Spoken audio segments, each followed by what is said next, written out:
Yo, what's good everyone? OJ here and welcome to another video. Today we're going to be talking about what I would like to see in Xenoblade Chronicles 3 or the next Xenoblade Chronicles game. So with that out of the way, let's go ahead and jump right in.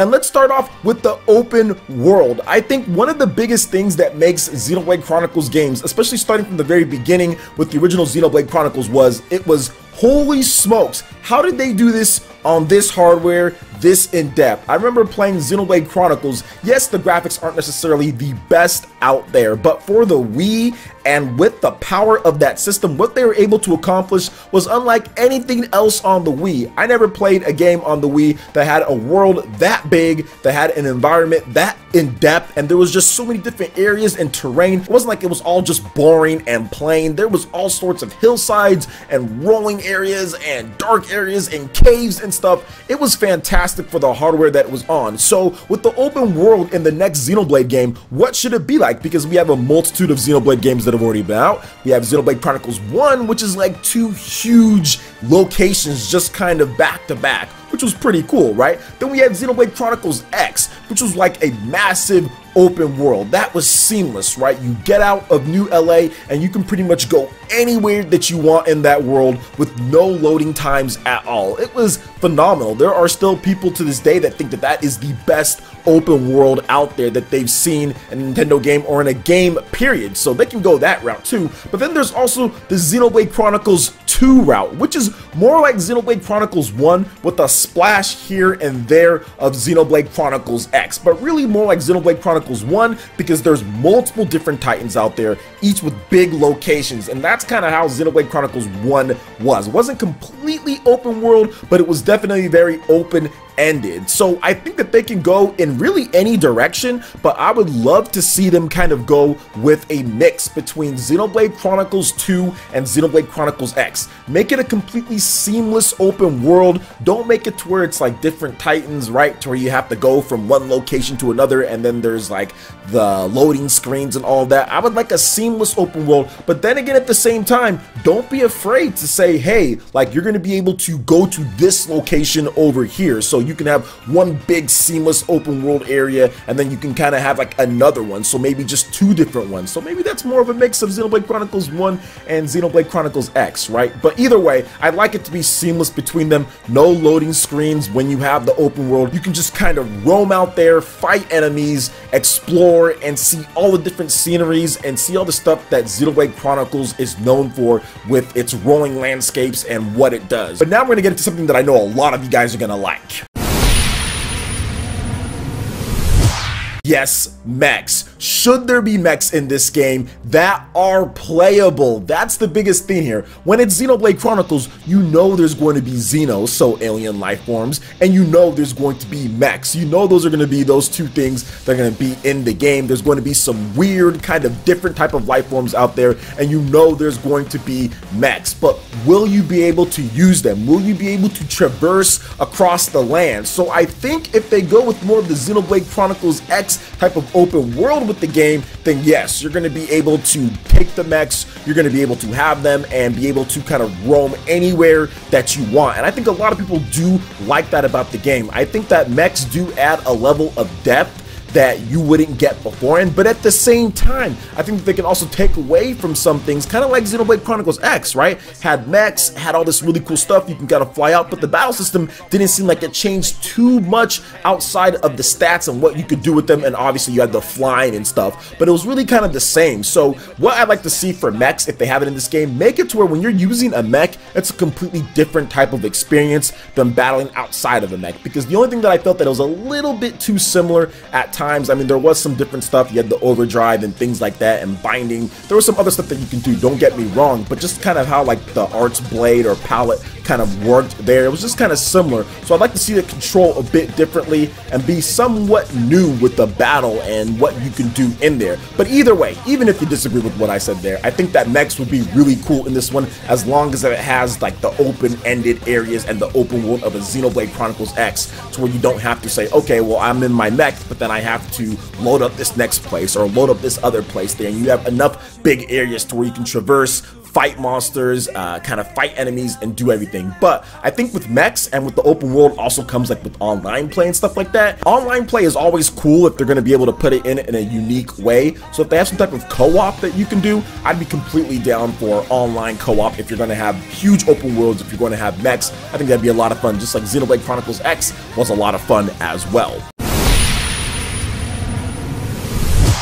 Moving on to characters, I think this is where Xenoblade fans kind of disagree the most when it comes to it. There's disagreements when it comes to Xenoblade Chronicles X, how certain things are done with the characters and all of that. There's always disagreements, but this is probably the biggest because characters is really vital to how people see Xenoblade and everything. And I think that there's still an affection for Shulk and his original cast of characters and that whole crew. There's still that affection that I don't think we've seen with the rest of the cast outside of maybe Elma and Pyra, Mithra, some of those characters, but outside of that, with the main character, we haven't seen that, right? Because in Xenoblade Chronicles X, you were just your own avatar that you made that was a mute.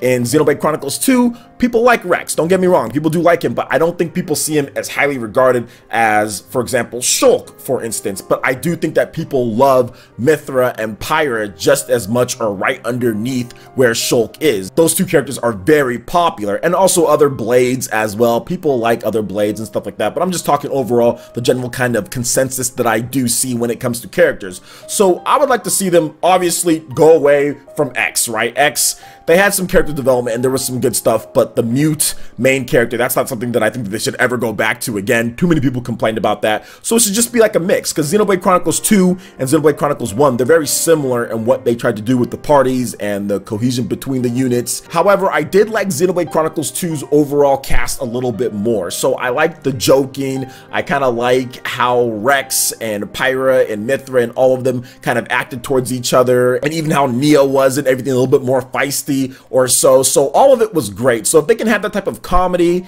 and that kind of like joking around and team dynamic in there, that would be absolutely amazing. And I think that the characters, whether they do it Xenoblade Chronicles 1 style, which was kind of like that as well, along with Xenoblade Chronicles 2, just as long as they have that and not do what Xenoblade Chronicles X did, I think they can't really go wrong with characters. Monolith Soft is very good at writing characters and scripts and kind of putting together things. I think Xenoblade Chronicles 1 and Xenoblade Chronicles 2 did a great job with the character development and everything that was in there. I personally loved how Mithra evolved as a character throughout, even with Torna the Golden Country and also with Xenoblade Chronicles 2, if we're just adding in Torna. The character development and the character writing and everything in that game was absolutely on point. So if they go in the same direction as they had it with that game, they are on for something that's even going to be bigger and better than Xenoblade Chronicles 2 and Xenoblade Chronicles 1, because Torna to me is the best mashup and the best cast in my opinion for how compact the game is. Obviously Shulk and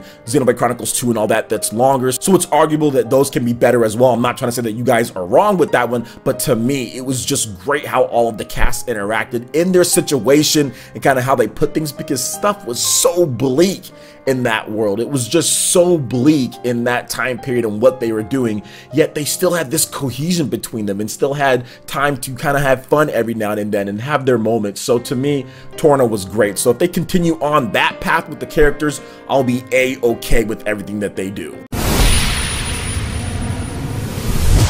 And moving on to the last thing, and probably one of the most important, and that is battle system, the gameplay. That's what's important in video games. It's shocking, huh? No, but honestly, everybody knows that you need an awesome battle system because you're going to be battling a lot in Xenoblade games. Like seriously, you're going to be battling a lot, so we need to have a great battle system. And over the years, they've kind of refined and retuned what they did. Xenoblade Chronicles 1 kind of had the Arcs palette kind of laid out, the blade across the bottom. Xenoblade Chronicles X also did that, but then Xenoblade Chronicles 2 did away with that and moved it to the face buttons to where you're not scrolling. I actually like that more. So you could even take some aspects, for example, like Mechs, and you can put that into a seamless open world, but then also with the characters of a Xenoblade Chronicles 1 or Xenoblade Chronicles 2, but then also have the layout and the battle system of how Torna the Golden Country or Xenoblade Chronicles 2 did things. Now, one thing I don't want to see again with the battle system and kind of how everything works, I'm just kind of including the other things like stats and how you acquire new weapons and things like that. I don't ever want to see the whole rare core crystals and core crystals and all that again. I think after playing Torn of the Golden Country and not having to worry about that, I don't want to see those again. Now, rare blades are cool. If they wanted to do rare blades, if they wanted to do unique type of blades or something like that, or if they wanted to adapt that type of thing that they have and put it into something else, I'm completely fine with that. With the whole you share energy with your partner, I think that that's really cool. The only thing that I don't want to see though is constantly spamming rare core crystals and boosters and things like that, and legendary core crystals, and not getting rare blades from those and weird percentages. I just don't want to see that. So if they were able to take some battle elements from Xenoblade Chronicles X with Mechs, but then also intertwine that with what Xenoblade Chronicles 2 can do, maybe not the same gimmick with having your partner there as well, but being able to kind of like bond and link up together with just a regular party member. So for example, like a Fire Emblem Awakening, right, to where you can kind of pair up and then you guys can share your strength that way. It doesn't have to be exactly like Xenoblade Chronicles 2 has it, or Torn of the Golden Country. I would be fine either way though. So I think if they did something like that, that would be really cool. And then you could also have mechs in there as well with the battle system. But just make sure when you implement the mechs, I don't want them to be OP, and I don't want them to fight just like they fight normally with just like the 4 different skills, and then you just do it that way. So when you're inside of a mech, it feels just like fighting on foot. So I want them to implement it in a way to where it's unique, where it's fun, to where if they did do it, it's something that really just fits the story and what they're doing. So maybe even if it's temporary, right? Like you can only use them for a certain amount of time, or on certain missions, they could do that as well, then have really intense, really good on the ground foot combat like they did with Xenoblade Chronicles 2, Torn of the Golden Country. I'd be completely down for all of that. But once again, guys, this is just my opinion on this. I'm not saying what I'm saying is right or it should happen 100%. I'm just kind of going over some ideas. I want to talk about the open world, the mechs, the characters, battle system. Just kind of wanted to kind of put everything together in a video for you guys. But most importantly, what are your thoughts for the 4 different areas here? I'd love to hear you guys' opinions. You guys know I can talk Xenoblade all day. So if you can kind of put like open world, mechs, what you like to see, if you want them in there or if you don't, characters, the type of path you want for that, and the battle system and what you want to see from there. I'll be more than happy to kind of read through and see what you guys are saying about the next Xenoblade Chronicles game. So let me know all of your thoughts in the comment section below. Alright Ninja, that wraps it up for this video here. Go ahead and check out the links in the description below. We got Facebook and Twitter. Go ahead and give us a like and a follow on our social media. Really helps us spread the content of PlayerEssence across the internet in addition to YouTube. Also make sure you check out our Patreon, Twitch, and YouTube live gaming pages and consider supporting PlayerEssence. When you do so, it gets you access to all sorts of cool benefits, perks, rewards, and emotes via YouTube sponsorship. So check out the link in the description below and consider supporting PlayerEssence right here on YouTube. Hit that like button if you did like this video. Let me know you guys want more content like this going forward in the future, and subscribe to PlayerEssence for this RPG, Japanese, and Nintendo gaming news. Thank you so much for watching, and we'll catch you Ninja for the next video. Peace!